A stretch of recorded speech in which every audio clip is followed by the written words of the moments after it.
Quem curtiu a Psycho Reference aí, mano? Só os fortes vão pegar, mano. Opa, gente, quanto tempo, não é mesmo? Faz um tempinho que eu não apareço aqui, né? Enfim, sem enrolação.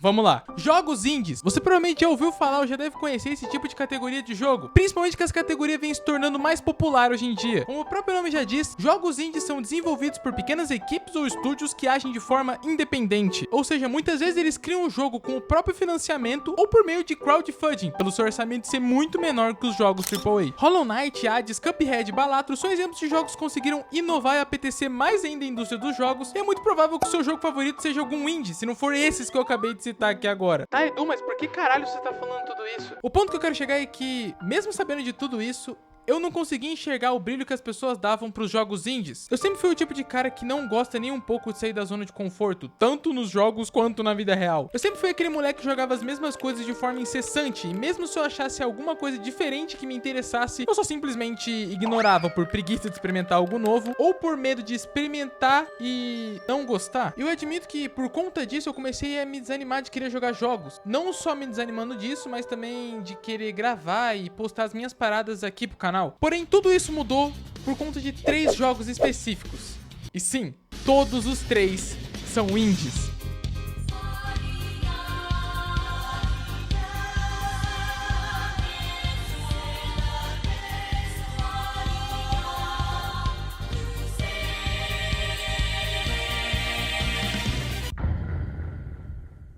Titan Souls. É óbvio que o primeiro jogo que eu joguei desses 3 tinha que ter Souls no nome. A minha história com esse jogo é bem engraçada. A primeira vez que eu vi esse jogo foi porque o meu amigo tava fazendo aniversário e eu queria comprar um presente pra ele. Só que eu tinha o desafio de achar algo bom por 5 reais, que era tudo que eu tinha na minha carteira. Foi aí que depois de passar por 50 jogos diferentes e... que porra é? Eu finalmente consegui encontrar uma coisa que o meu dinheiro fosse pagar. E foi esse jogo. Eu confesso que eu vi menos de 15 segundos do trailer, eu olhei 2 fotos e pensei, perfeito, espero que ele goste. E é engraçado, né? Porque essa foi a mensagem que ele me mandou assim que ele zerou o jogo. Consequentemente, foi a última mensagem também. Enfim, passou um tempo e por recomendação de outro amigo, já que aquele não existe mais, né? Eu finalmente decidi testar esse jogo muito feliz e animado. E bem... eu acho que eu entendi o porquê daquela mensagem. Titan Souls foi desenvolvido pela Acid Nerve e publicado pela Devolver Digital em 2015. E mesmo jogando ele 10 anos depois, foi uma experiência muito maneira. O que mais me chamou a atenção no jogo é o design minimalista junto à gameplay desafiadora dele. O game não te dá introdução de história e porra nenhuma. Tudo que você sabe é que o objetivo do herói que tu controla é matar os titãs e coletar uma deles. Com uma pequena observação que você vai ter que matar todos eles com um arco e uma flecha.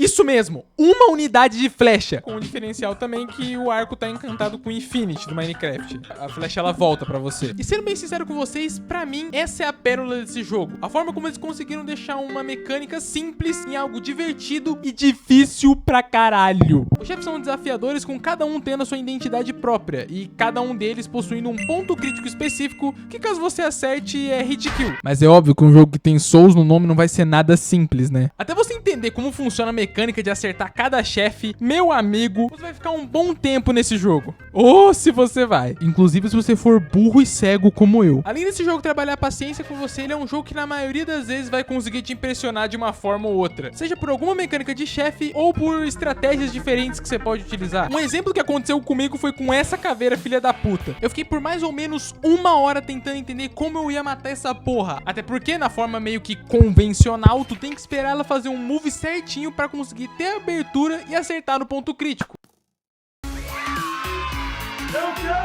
Mas obviamente até eu descobrir isso eu tive que tomar muito no meu cozinho, né? Jogo ruim. Não entendeu, Pedro? Eu já tentei fazer isso 50 vezes. Eu tô preso. Você bugou o jogo. Ele me... Você tentou passar por baixo da bola? Ok, você foi bem inteligente, mano. Mas pena que eu brutalmente... Mano! Porra! Mano, como é que faz, velho? Como é que eu vou passar essa...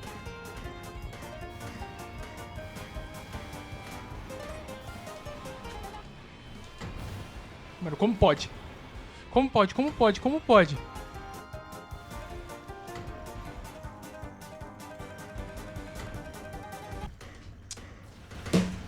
puta! E eu fiquei nesse loop por longos e angustiantes minutos até eu finalmente matar ele.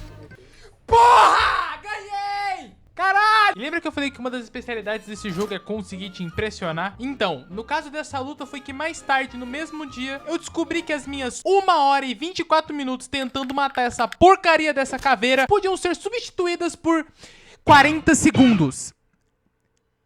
40 segundos. E pra acrescentar, eu descobri que isso não é exceção só dela. Todos os chefes do jogo, se você usar estratégias diferentes ou específicas, você consegue matar eles em menos de 1 minuto.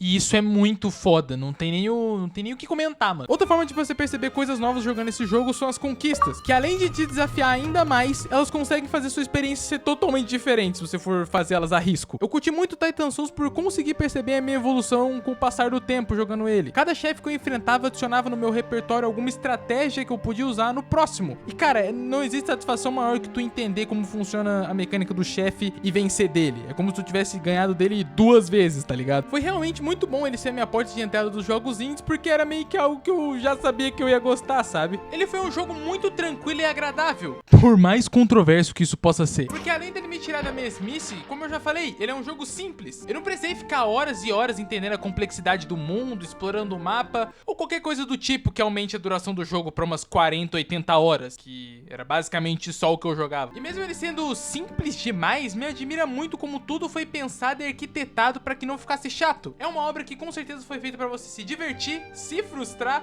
melhorar e no final tu conseguir completar o objetivo e perceber que tu é muito foda. Ele é um ótimo exemplo de como a simplicidade, quando aplicada de uma boa forma, pode ser tão divertida. E falando em diversão, vamos matar gente? Calma aí, polícia! Eu sei que isso é um clássico dos indies e é um crime jogar esse jogo depois de... Peraí, há quanto tempo que esse jogo foi lançado mesmo? Pera, o quê? 13 anos? É, o que importa é que eu joguei, né, galera? O tempo é relativo. Hotline Miami é um jogo de ação desenvolvido pela Denatron Games, considerado e perpetuado até hoje como sendo um clássico dos jogos indies. E apesar dele ter sido lançado em 2012, eu só fui saber da existência desse jogo por conta desse vídeo do Gema Please. Que talvez não seja novidade pra ninguém que eu gosto do Gema Please. Vamos só continuar. Mesmo tendo conhecido pelo Gema, eu só fui lembrar da existência desse jogo quando eu entrei em cal com os meus amigos uma vez e tinha alguém jogando o jogo. E aí, bum, ele voltou pra minha mente. No Hotline, nós controlamos um homem misterioso conhecido como Jacket, que está recebendo mensagens estranhas na sua secretária eletrônica, mandando ele fazer massacres nas regiões de Miami. E você faz isso o jogo inteiro. E por mais que pareça enjoativo, é totalmente ao contrário. Além de arma pra caralho, no Hotline existe um sistema de máscaras que muda totalmente a sua gameplay, deixando ela mais frenética do que ela já é. E também é a marca registrada do jogo, né? Eu não sei se deu pra perceber. Eu tava pensando em falar como que a gameplay é viciante, extremamente pesado, que as músicas são muito boas e combinam com as fases que tu faz e tal. Mas todo mundo já fala isso sobre esse jogo. Na real, todo mundo já falou desse jogo. Mas se teve algo que realmente me impressionou jogando a primeira vez, tirando a gameplay e todo o resto, é como a história de Hotline é contada. A forma como a história é narrada em Hotline Miami 1 é uma coisa bizarra de genial. Quanto mais tu vai avançando no jogo, tu vai percebendo que tudo que você presenciou até agora talvez não seja tão real assim quanto você imagina. O que logo de cara me surpreendeu pra caralho. Eu nunca esperaria que um jogo tão dopaminático, se é que essa palavra existe, seria tão interessante no quesito de história. Porque, tipo assim, não me leva a mal, mas, tipo, você olha pra isso aqui e você acha que isso aqui tem história com personagens complexos? Então, né?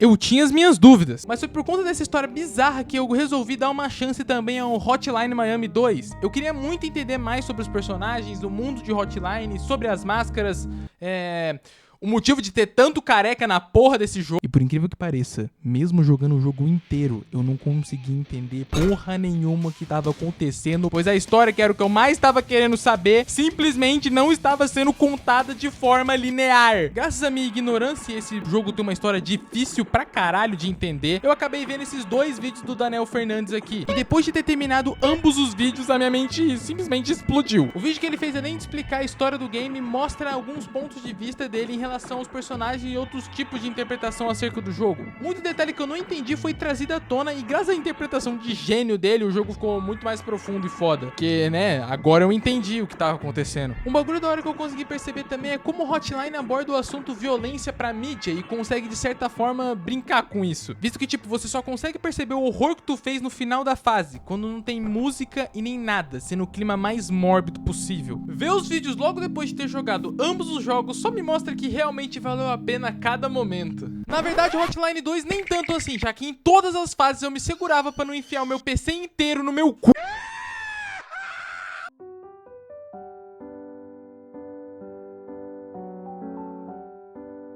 É sério, olha a quantidade desproporcional de inimigo, cara. Chega até a ser injusto uma porra dessa. Enfim, o ato de jogar Hotline Miami abriu mais ainda a minha concepção dos jogos indies. Sendo realista, eu não achava que um jogo de matar russo de forma brutal ia ser tão da hora e curiosa. E visto que um jogo que é cheio de ação conseguiu ter uma história tão da hora e surpreendente, eu resolvi dar uma chance pra um jogo que o principal objetivo dele não é nada mais, nada menos do que contar uma história. E por conta disso, eu acabei tendo uma das melhores experiências com videogame da minha vida.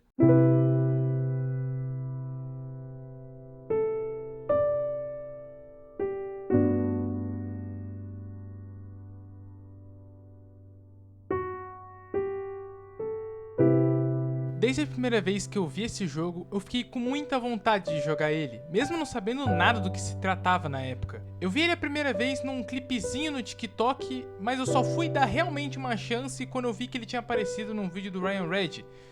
Nesse vídeo, para ser mais específico. Assim como eu disse antes, Until Dawn é um jogo que o objetivo dele é simplesmente te contar uma história, dando foco principal na sua narrativa ultra imersiva, não tendo quase nenhuma mecânica complexa na sua gameplay, a não ser por alguns minigames aqui e ali. A gente vive a história do protagonista Mark Borja, um moleque filipino que ama ficar grindando em joguinho, procrastina até o último minuto para fazer um trabalho da escola e que aos 15 anos vive praticamente sozinho, já que os pais dele foram trabalhar no exterior. E tudo isso que eu falei é só a pontinha do iceberg porque realmente esse jogo é e para o que ele representa pra mim. Quanto mais você vai avançando nos capítulos, mais você vai se afogando nessa realidade que o jogo quer te encaixar, e quando você menos percebe, você já faz parte daquele mundo. Na real, você sempre fez parte. É meio difícil expressar o quão esse jogo é incrível sem spoiler ele, porque assim como o Ryan Red, eu quero muito que você jogue. Mas se tem algo que eu posso e quero falar sobre esse jogo, é o motivo dele ter sido tão especial pra mim. O motivo de eu estar gravando e fazendo esse vídeo. O motivo dele ter me impactado tanto. E a resposta para isso é que Until Dawn não mudou só a minha experiência e minha visão sobre videogames.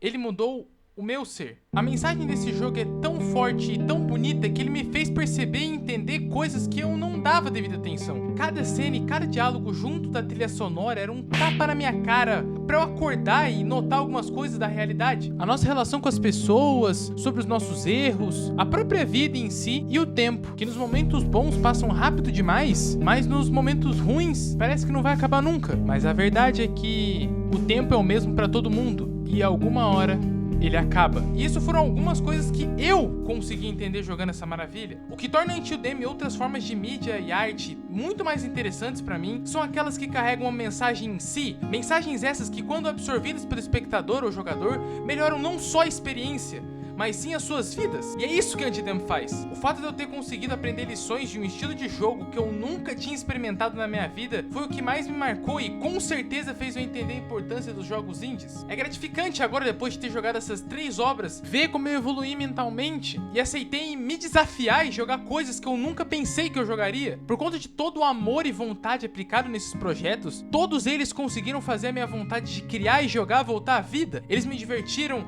fizeram passar raiva, me emocionaram, e por conta disso, por conta desses estilos vastos de obras, que eu creio que videogames no geral são arte, principalmente quando envolve algum tipo de sentimento. E eu digo aqui, se eu conseguir enxergar essa paixão novamente, foi somente pelo fato de eu ter finalmente saído da minha zona de conforto e ter experimentado o novo. E da mesma forma que Until Dawn conseguiu me passar uma mensagem muito bonita, eu queria passar a minha mensagem final para esse vídeo. Se possível, permita-se viver algo diferente, não só nos jogos, mas na vida real também. Porque no fim, o que realmente importa são as memórias e as experiências que nós colecionamos.